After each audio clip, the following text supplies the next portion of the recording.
Welcome to the unsponsored real-world review of the DJI Pocket 4P. There is an absolute ton to get through with this little camera, so let's get started.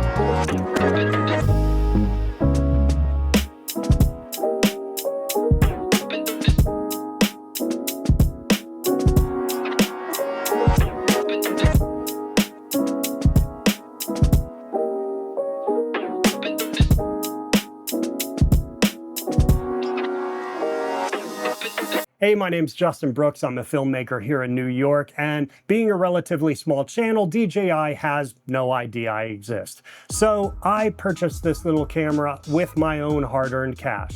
All of these opinions are my own. Now, while I've heard an absolute ton of people talk about how this camera works, I haven't heard a ton of people talking about if this camera works.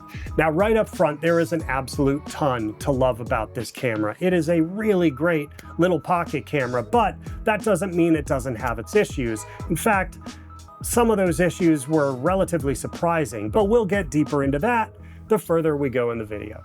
Now let's talk about the elephant in the room, the Insta360 Luna Ultra. I own both of these cameras and have already done a pretty extensive review of the Luna Ultra.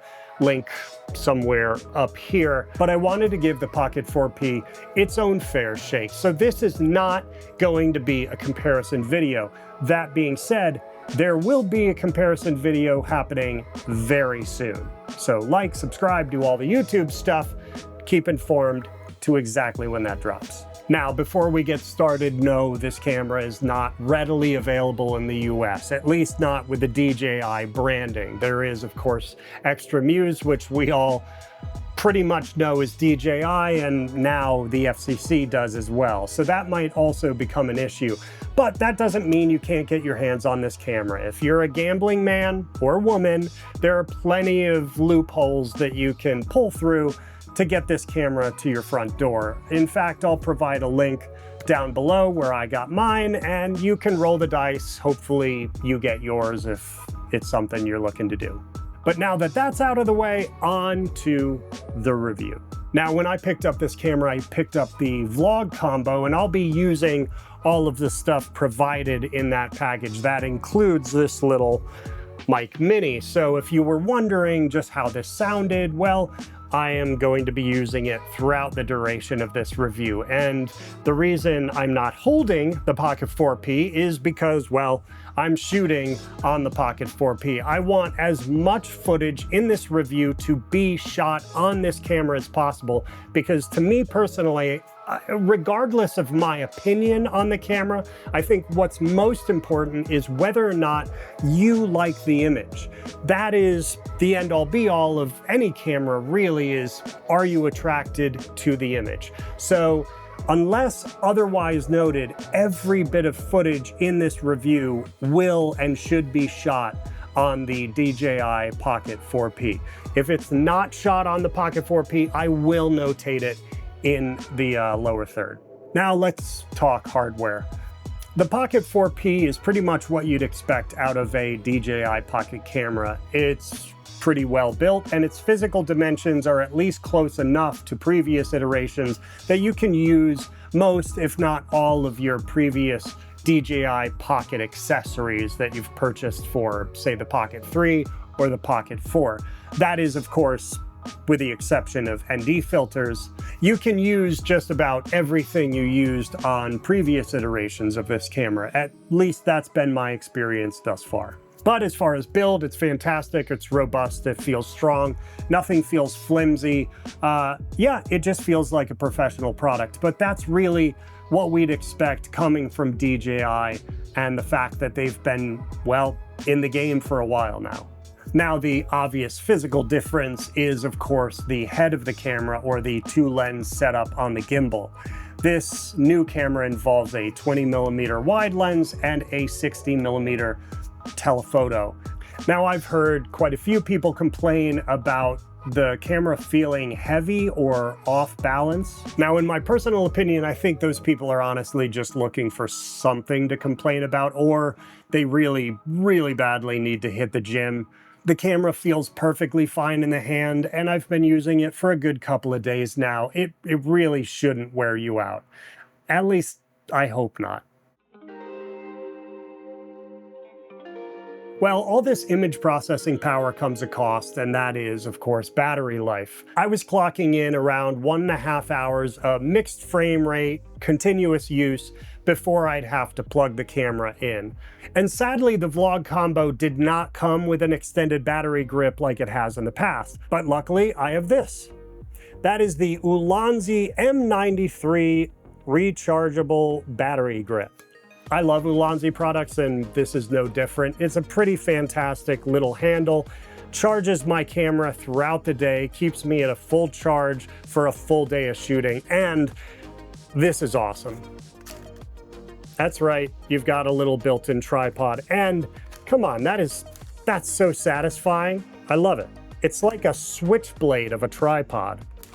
Now, my one request for a Mark II of this product is if we just get kind of a hook on at least one of these tripod legs, so you could hook it on, you know, any ledge or whatnot to get this thing up high. I can't imagine that'd be a terribly difficult modification. Otherwise, I love this handle. It's a super useful handle, keeps both my Luna Ultra and my Pocket 3, Pocket 4, Pocket 3, 4, 5, whatever. It keeps it charged. It's pretty fantastic. Link in the description if you want to pick one up. But regardless of if you pick up that guy or something else, you're definitely going to want some sort of battery extension to be able to continuously shoot throughout the day. Now, as far as storage, that's an entirely other story. The 107 gigabytes of internal fast storage, well, that's been absolutely fantastic. I was able to clock in just under 3 hours of footage while I was shooting mixed frame rates sporadically throughout the day. So with that, no matter how forgetful you may be, you will always have fast storage on hand. And as far as menu systems and usability, well, it's fantastic. There's a reason the Luna Ultra copied the entire thing. It's because the menu system just works. I mean, DJI has been doing this long enough that they've really been able to fine-tune their user interface. It's not overcomplicated, gives you all the parameters you'd actually need. It's honestly, next to Blackmagic, I think it might be one of my favorite menu systems implemented in a camera. But let's get to the fun stuff, the image. And my God, D-Log 2 on this 1-inch sensor, it delivered. I'm not gonna lie, I didn't expect this. The shadow and highlight retention are beautiful and give you a brilliantly thick image to be able to play with in post. The D-Log 2 on the main camera is truly beautiful, and that's also one of the problems, because that D-Log 2 17 stops of dynamic range is only available on the main 1-inch sensor. If you plan to use the secondary 60mm lens, you have to switch over to D-Log 1, and you no longer have those 17 stops. Now, switching between D-Log 1 and D-Log 2 is pretty easy. In fact, with DJI's custom settings, you can switch between the two log profiles with the touch of a button.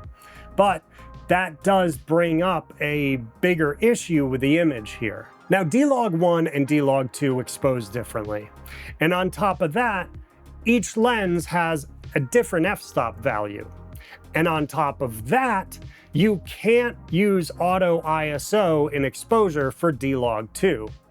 That means you really need to make sure you have a healthy understanding of exposure and the exposure triangle of shutter speed, f-stop, and ISO to be able to properly expose D-Log1, and D-Log2. And if you're using ND on this camera, unless you're using separate variable ND, you're going to have to expose to the 60mm lens and the smaller sensor, because D-Log1 has a higher base ISO than D-Log2. So you're going to first expose your 60mm lens with a high base ISO, and then go back into D-Log2 and expose D-Log2 to your 60mm D-Log1 exposure. Now, if that sounds like a lot of technical mumbo jumbo, and I'm sure it absolutely does to a ton of people out there, that brings up my main issue with this camera. The Pocket 4P has provided us a ton of different tools to manipulate our image. And for those of us that understand those tools, it's going to be fantastic to play in, but it does alienate a more casual user. Now, that's not to say that the Pocket 4P doesn't come with a ton of auto settings, and it definitely comes with plenty of settings that include a baked-in Rec. 709 image, so you don't have to be dealing with log, you don't have to color your footage.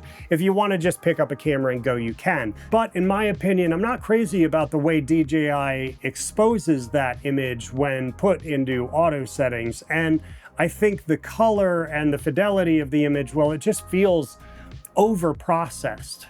Now, if you've had DJI cameras in the past, specifically DJI Pocket cameras, and you've dealt with D-Log or D-Log-M, then you probably have a better understanding of how to expose this camera. And, you know, obviously, you're going to feel relatively comfortable with the Pocket 4P. But just a warning, if you don't understand exposure at all and are just looking for a camera to pick up, throw on auto settings, and get shooting, I think there's better pocket cameras out there in the world for you to use. One in particular.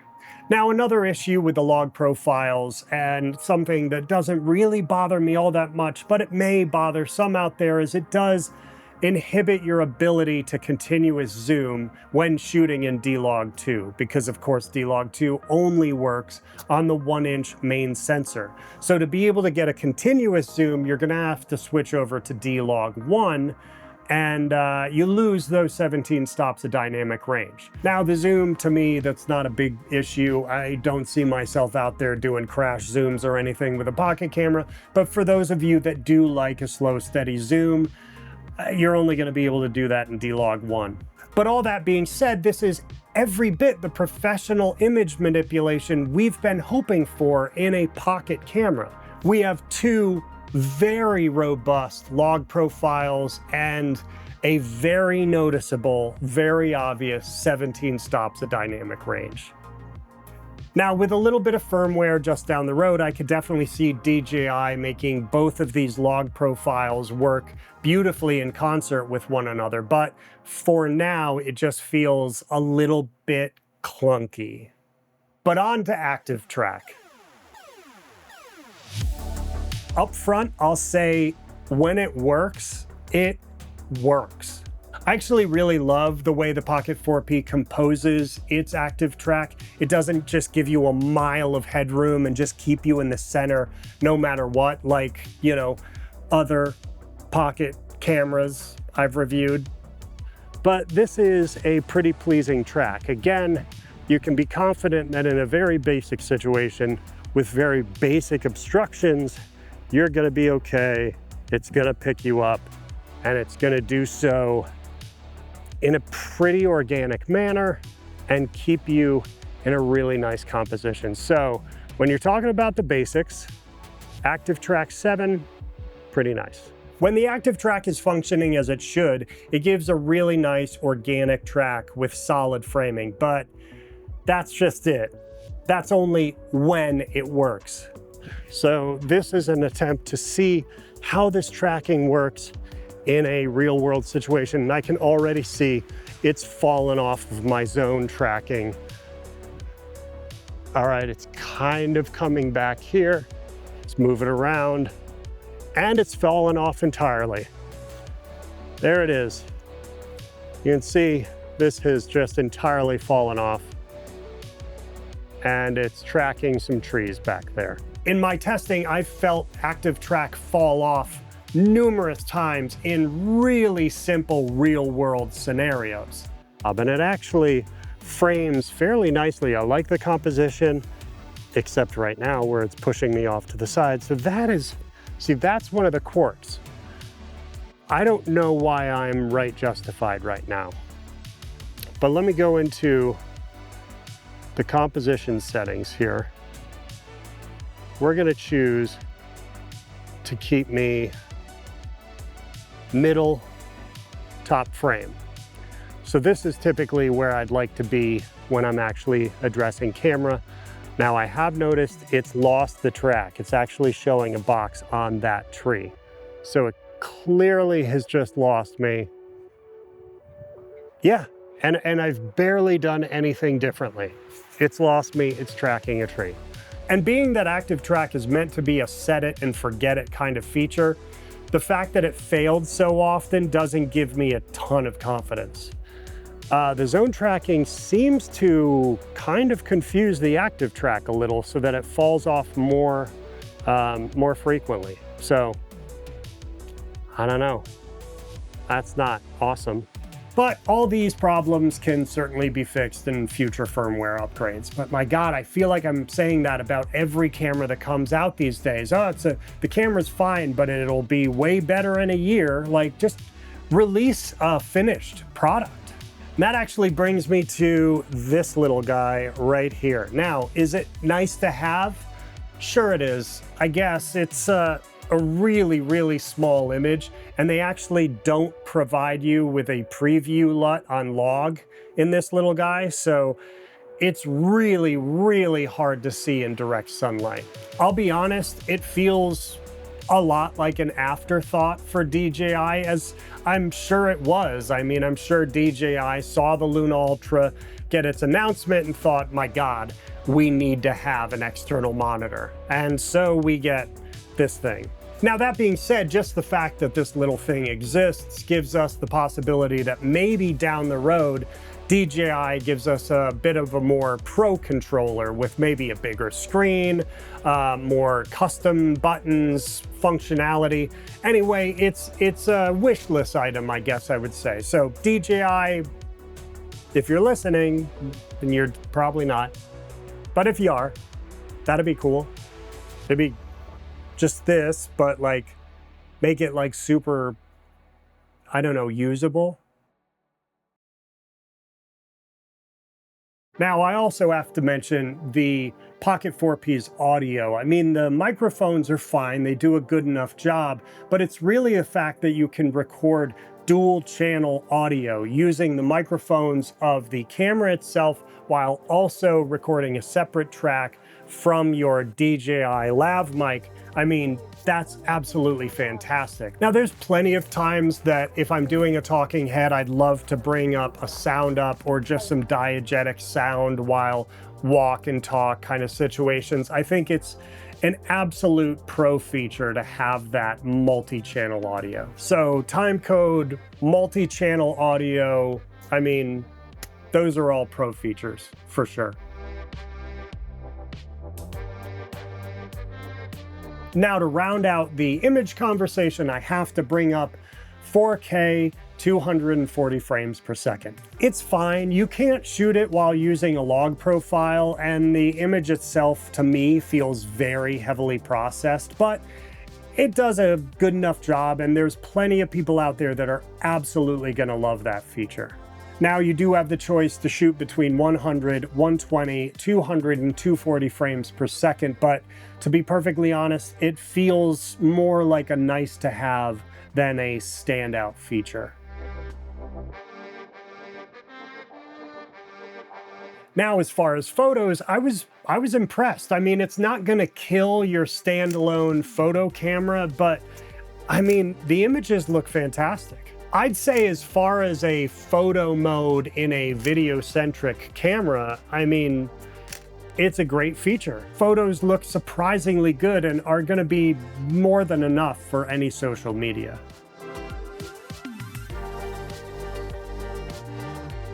So overall, the image has me of two minds. Without a doubt, the combination of D-Log and D-Log 2 give me the best image I think I've seen on any pocket or action camera. The 17 stops of dynamic range are no joke, and the true flexibility of a log profile, I mean, that's fantastic. The image manipulation within this camera is truly pro-focused, and I could see it getting even better and better with every firmware iteration in the future. But I feel like a more casual user is a little bit left behind with this camera.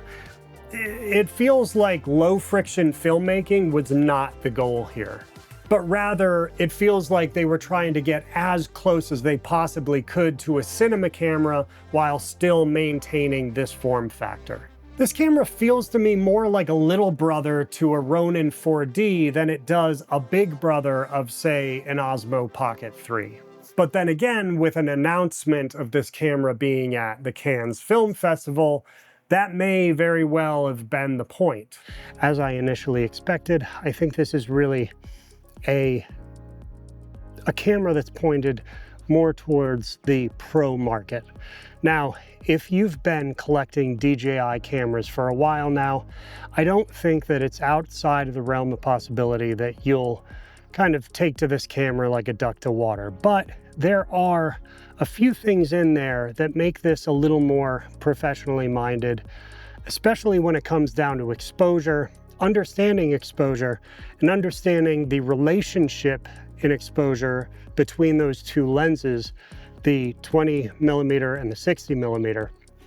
This is a camera, to me, that really kind of speaks to those people out there that really intend to dive into post, that really intend to do a lot of work within color, post-production.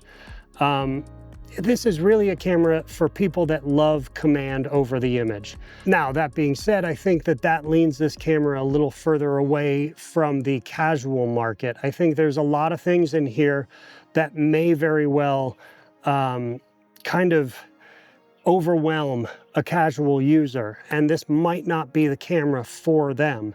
I think when it comes to low friction filmmaking, casual filmmaking, people that just want to pick something up and go, I don't know that this would be my first choice for that camera.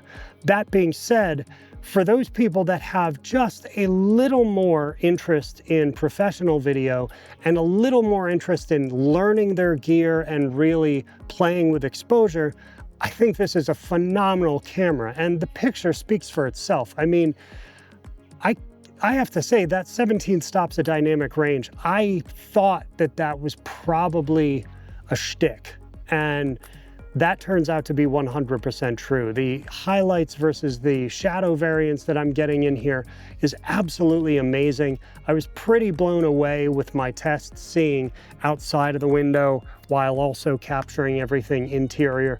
This camera is actually really surprised me. I think what really surprised me, and maybe it shouldn't have, but it surprised me how unfinished this camera feels. Now, at this moment, this camera is not actually released worldwide. I had to go on eBay and order this from South Korea, so it's not been a wide release yet, and I think that's for a reason. DJI knows this is not a finished camera.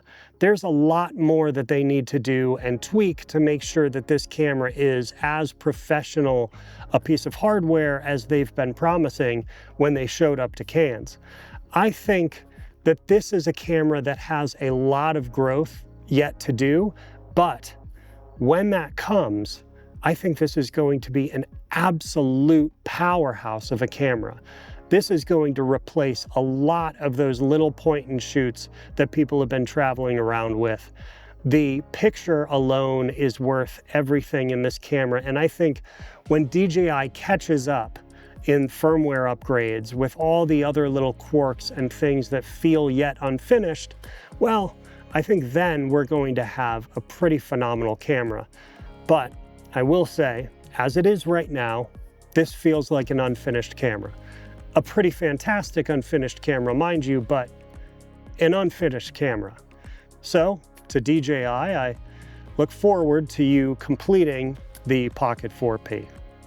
But thank you so much for hanging out with me today. Please like, subscribe, do all the YouTube stuff, because I will absolutely be talking a ton about these two cameras, the Pocket 4P and the Luna Ultra, in the coming weeks. But until then, happy shooting, and I'll see you in the next one.